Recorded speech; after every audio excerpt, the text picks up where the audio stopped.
Hi friends, welcome to Rouse Rising. In today's video, I'm sharing with you a week in the life of a mom of 5. We are a busy full-time family. There's 7 of us. My husband is retired from the military and we have a lot going on. We're headed out of town, so I've got to get ready for that trip. I've got to start my seeds, and at the end of this video, I'm sharing with you my Azure standard haul. So stay tuned, you don't want to miss a bit that's in this video. We've got so much going on, and I'm so glad to have you along with me.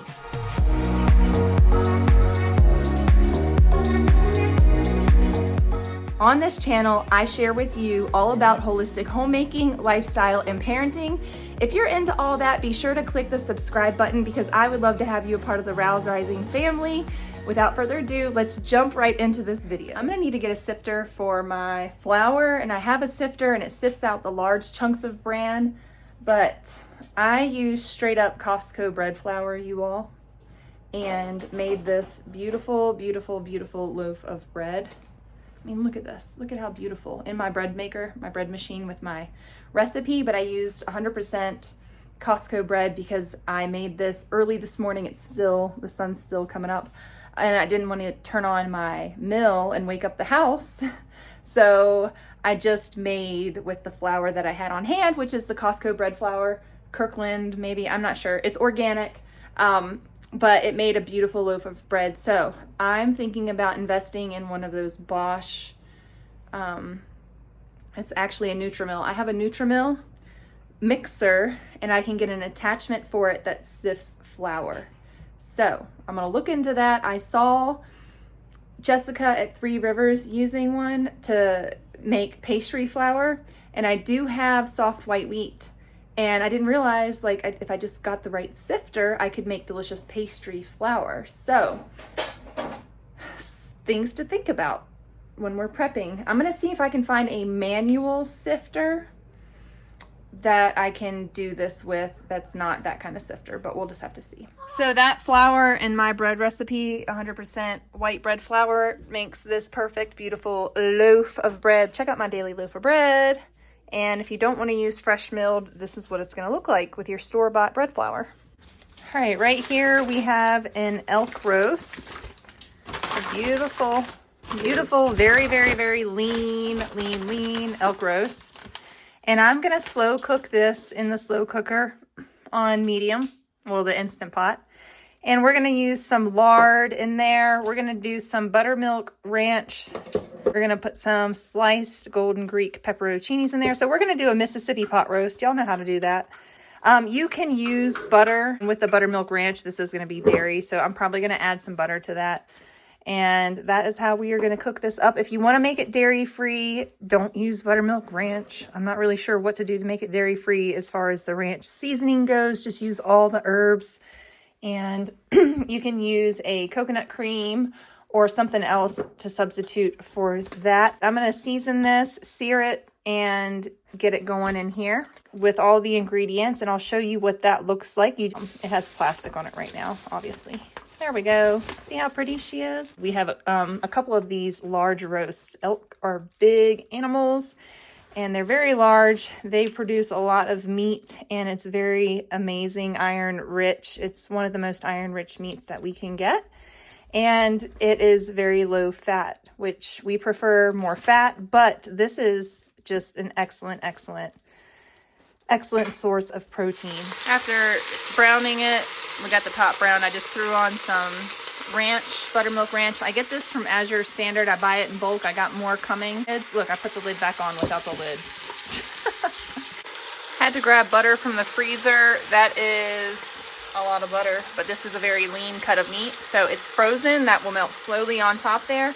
Next thing we're gonna do is dump some pepperoncinis in there, put those on top, and then what's the last thing we're gonna do? Oh, we're gonna add some beef broth. So I also have some verde sauce, and I'm gonna put some of that on top too. So all of this is gonna cook down onto that meat slowly and spread around and get nice and delicious. We've got beef broth in there. We've got our ranch, butter, pepperoncinis, our verde sauce, which is amazing. Right, here's this elk roast. It's nice and tender now. Of course, part of it was under water, so that's why it's different colors. But I'm gonna go ahead and shred this up. We sliced this up really thin. It wasn't quite tender enough to shred because it's such a lean meat. It's hard to make it that tender, but it was still tender enough to eat and very delicious. So we just sliced it up thin and threw it on some tacos with a little bit of, I made like not a sauerkraut because it's not fermented. I need to ferment that cabbage, but I just made a little slaw with the cabbage and some salt, and then we're using the verde sauce, and the kids are having tacos with this yummy meat, and then we have some leftover that we're going to be eating on for the next day or so. All this goodness. You guys know I like to make soups with leftovers too. So we kind of have a mess up here on the hill where our garden is, but we're not investing a lot of money. So we got these a year or two ago, and they're still working fine. So we're going to continue to use those. I'm just cycling the dirt through and mixing it up and flipping it over and moving the pools. They were over there. So Riker and I dumped a bunch of dirt out and got them moved across the yard. And then up there we've got two like water trough things, but I think I'm going to put things that grow in there and put an arch between those and put growing plants there. And then down here in this corner back here, I'm going to have all my raised garden beds. So we're still planning all that, but I need to go ahead and try to get this area ready to put some seeds in soon. It's supposed to snow tomorrow, but there's some seeds for like wildflowers that need to get in the ground and get like a cold snap and all that stuff before they will sprout. They need like a good snowfall, the types of seeds they are. So that's what we're going to do. Hopefully today, if not, hopefully tonight. We'll do it here in just a few minutes. We're running out of time though. It's day 2 of my garden cleanup. I got some wildflowers planted. I am turning over dirt in part of the garden. Right here, I've got a bunch of wildflowers because I need to take care of that root that's been sticking out for years. I need to cut it off. But I put some wildflowers there. I put some poppies and wildflowers down in this corner. And we've got garlic along this fence, and then poppies and wildflowers along that fence. And then I've been getting dirt and sawdust and straw and all that stuff from the chicken coop and pig pen to hopefully have some substance. So I've been shoveling it over the fence into this. And I also need to clean out the other chicken coop. And then we have this structure, it's like a dog pen on the back side of all this chicken coop stuff. It's like a chicken run that we made that has a cover on it. And so we were able to completely sequester them so that they had access to that and this chicken coop. But I'm thinking I might take it down completely and use it in my garden as a greenhouse and cover it with plastic. But I'm not sure I'm that invested. I've wanted to do it years ago, and I should have done it years ago. But it's pretty big. I could probably fit a couple of raised beds in there and get some stuff going sooner this season. But I think our garden season is going to start early this year. I have a feeling it might. I might be wrong. Of course, it's snowing today, so I don't know if you can see it, but it's spitting snow. We've got some snow cover down there on the ground. Not much, though. The snow continued to pick up, and this is one of many snowstorms that we will have here in Southern Oregon over the next week and a half. The family and I are headed out of town, so that's going to make for some interesting travel, and I'm going to be sharing all about it in an upcoming video. So make sure you stay tuned for that and hit your notification bell so you don't miss out on some fun vlogs we have coming up. So to this ground turkey, we are gonna make some turkey nuggets, and this is a really easy way to make turkey nuggets or chicken nuggets from scratch. I was really impressed with how simple this was, and this is something I'm gonna be doing quite often. And we get our ground turkey from Costco at a really good price. And to this bowl, I've added 1 cup of shredded zucchini. It is freeze-dried shredded zucchini. I don't need to add any extra moisture because this turkey has a lot of moisture in it at the moment. So we're gonna do about a teaspoon of onion powder, a teaspoon of garlic powder, a teaspoon of paprika, and a teaspoon of salt in that bowl. And then we're gonna mix up some almond meal for the coating on the outside of the turkey nuggets. And to that, we are adding onion powder, garlic powder, some paprika, and salt to that as well. So the same thing. If you like a little bit of spice, you can add some cayenne to this. About a 1/4 teaspoon or so is just enough, but we're not going to add any to this today. I am just mixing up this turkey with all of the seasonings and the freeze-dried zucchini. I'm gonna tell you what, I love shredded freeze-dried zucchini. I use it in so many recipes. I use it in baked goods, meatballs, these turkey nuggets, so many different things, vegetable fritters. It is such a versatile ingredient. You can use it in so many recipes, just like this one here. And now I'm using my cookie scooper to scoop out little balls of the turkey. We're gonna form them in just a second, but I'm using this to measure it out and get the turkey into the almond meal.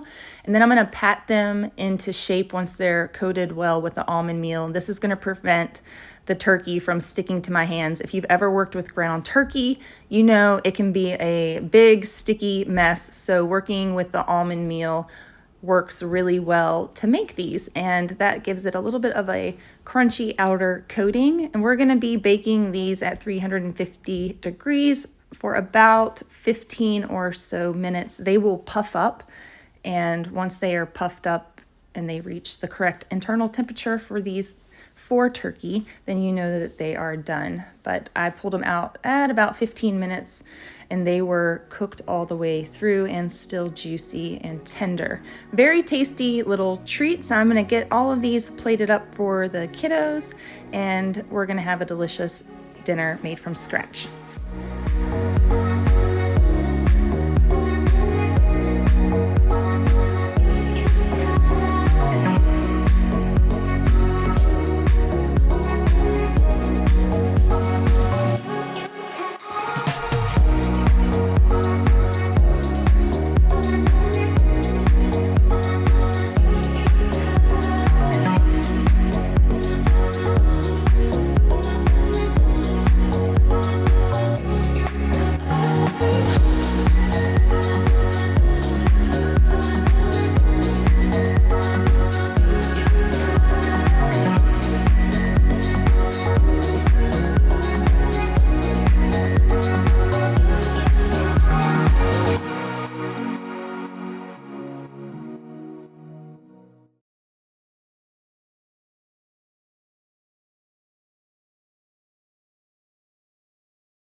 Oh, were you gonna do that to my sandwich? This is a wrist. It's delicious, isn't it? Yeah. Here, take a bite. Just tell them how it tastes. How is it? Give a thumbs up to the camera. Say thanks, Mom. Thanks, Mom. One of the main tasks I had to complete this week was baking a whole bunch of bread and making French toast. We were headed out of town on this week, so I wanted to do a bunch of food prep so that I wouldn't have to grocery shop too much and so that we could save money while we're out of town. So I'm making a loaf of bread. I'm fresh milling some wheat back there, and we're gonna pop this in our bread machine, and I'm gonna make quite a few loaves, but this is my daily loaf of bread, and you can find the recipe on my channel. And like I said, with these loaves of bread, I'm gonna make up a bunch of French toast for breakfasts while we're on our trip. And I'm gonna freeze all the French toast so that all we have to do is take it out of the Ziploc bags, pop it in the toaster oven, and we can have breakfast. And that frees us up to go down to the beach and enjoy our trip that we are planning to go on.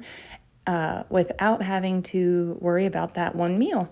And then we're also going to have bread to make the kids sandwiches throughout the week. All right, today we've got chicken salad sandwiches.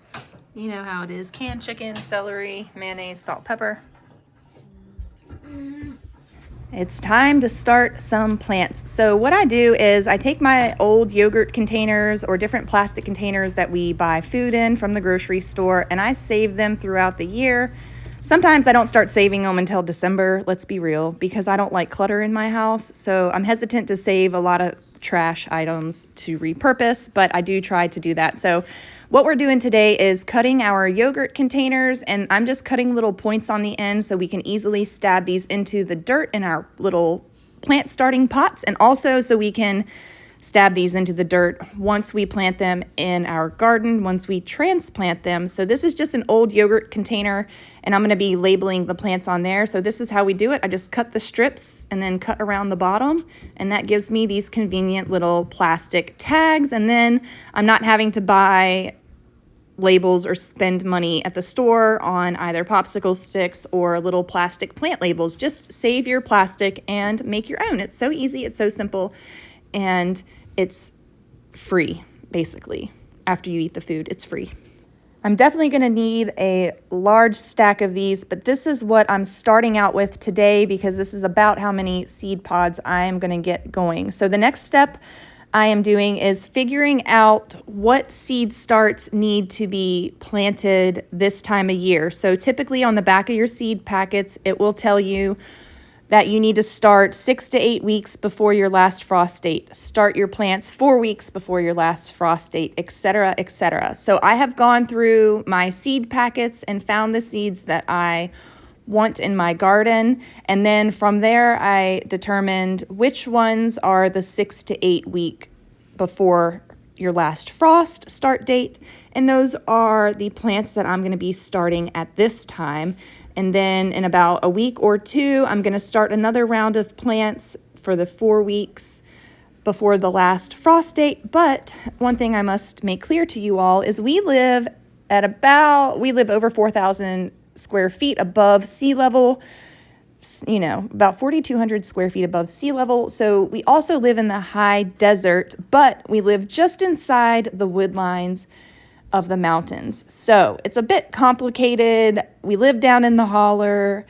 The sun is an issue. How much sunlight we get in a day is an issue. So there's a lot of factors going into my garden. We have a very short growing season, so that is another factor.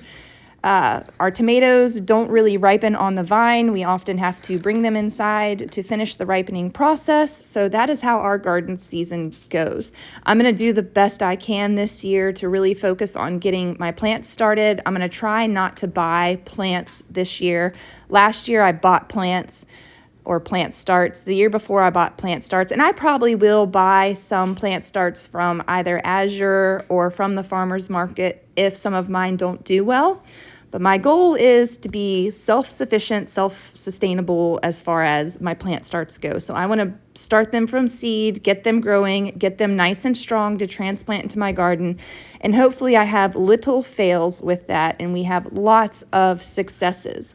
So today what we're going to be starting with is we're going to plant some tomatoes, and I'm going to write the specific variety on there once I put my seeds in. And then we're also going to do some peppers. We're going to start some cabbages, some Brussels sprouts, some eggplants. And I did make the tags for the leeks, but I didn't end up starting the leeks yet. You may have noticed I was referencing the computer sheets of paper, and what I did was I went to Survival Garden Seeds website and I printed off their chart and their recommendations for starting plants.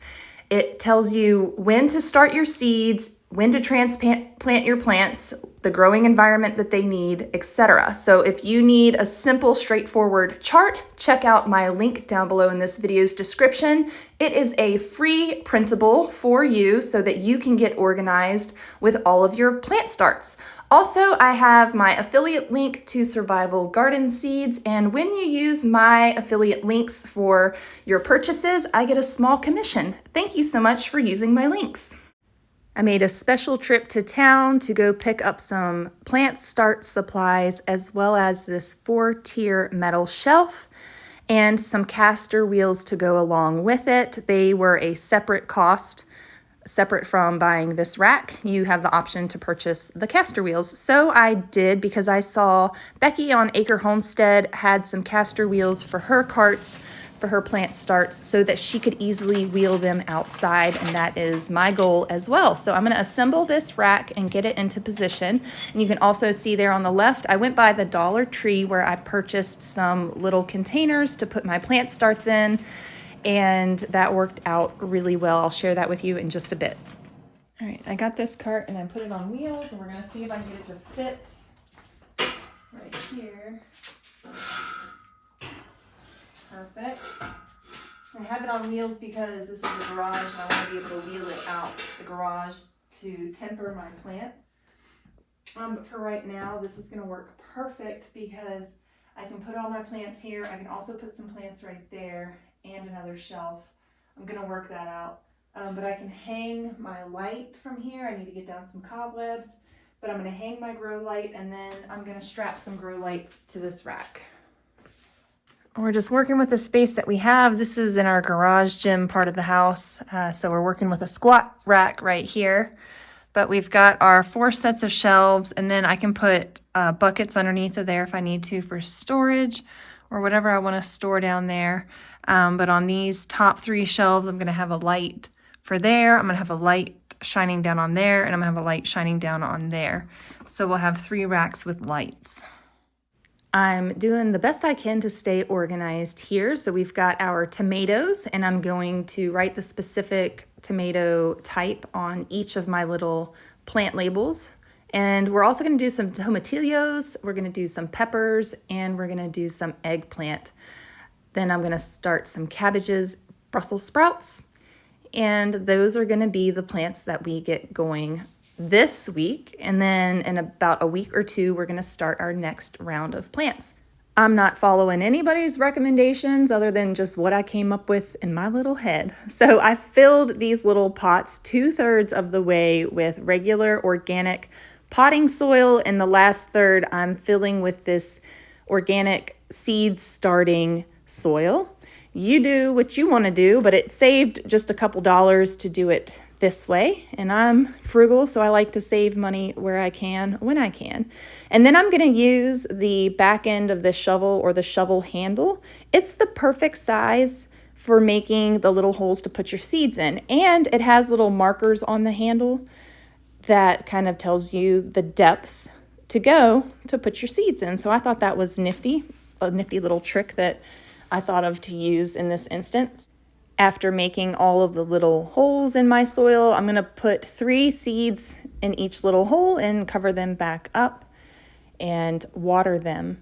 Next, I'm going to transfer them out to my rack, which is lit, but strangely, because it was such a hectic week, I didn't get any footage of that, so I will share with you the whole setup in its entirety with my plant starts and my baby plants that hopefully are sprouted by then, and you can see the setup in action. Did you even know I was looking for you? I think that I was hiding in between. How long did you wait for me? How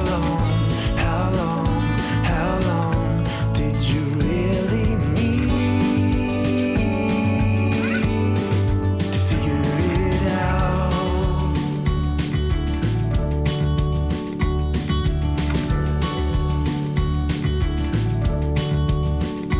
I got in a cab when I first got here. Take me to the only place I know. Listen to the people that I found here. If you ever see her, let me know. How long did you wait for me? Oh yeah. How long did you?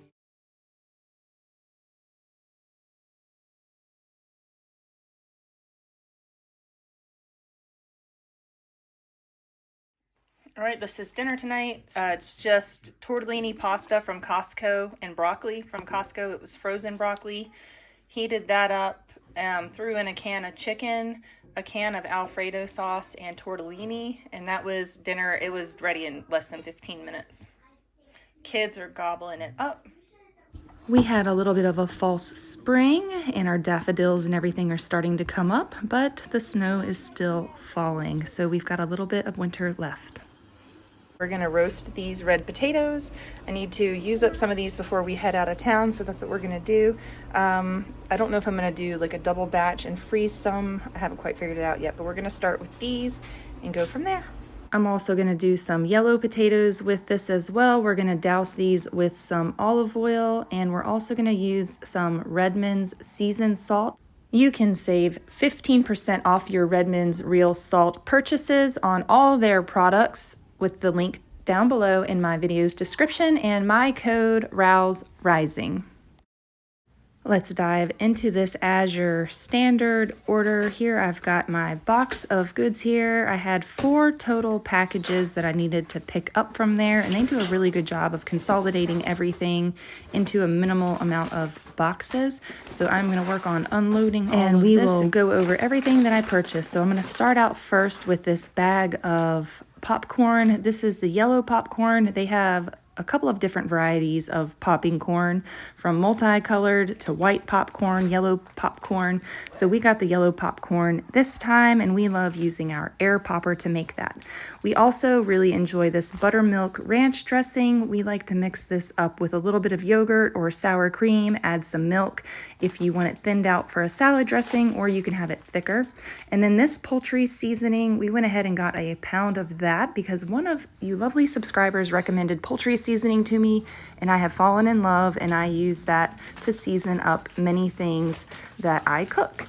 We love sushi rice, and I was happy to see that Azure Standard had organic California sushi rice, and we typically buy the non-organic kind from our local restaurant supply store, but I thought I would go ahead this time and splurge and get some organic sushi rice because I eat a lot of rice, and so does my family. So we got the large 25-pound bag of that, and I will put that in a bucket. This is the mozzarella cheese. Azure doesn't have an organic mozzarella cheese, but my family really enjoys that cheese. We use it on pizzas and just to snack on. Then I got a large order of this Rumiano organic sea salted butter. This is one of our favorite butters that we have tried. So I went ahead and stocked up and got the 30 count box of butter, and then I will put these into my deep freezer and we will pull out what we need as needed. And then Aaron loves sour cream, and so do the kids. I am primarily dairy free, so I get them a 6-pack of sour cream every month, and then when we run out of that, I get some from the store. So we really enjoy the Nancy's sour cream. And I grabbed 2 of these tiny little whisks for Bodhi and Annika. They love to help me mix up the eggs in the mornings. And this is everything I got from my Azure Standard, and that is the price across the screen right there for my total for this month's Azure order. You can check out Azure Standard, linked down below in this video's description, for all of your bulk organic non-GMO food buying needs. Why does it thump its feet? To warn other kangaroos. Dingoes are wild canines that'll eat your babies. They live in groups called packs. They communicate with howls. Thanks for hanging out with me today. I look forward to spending time with you in my next video. I'll see you then. Bye. How long did you really need? Was standing in the hall 7 hours. Knew that I could make it if I ran. Then I saw you walking out the back door, hand in hand with another man. How long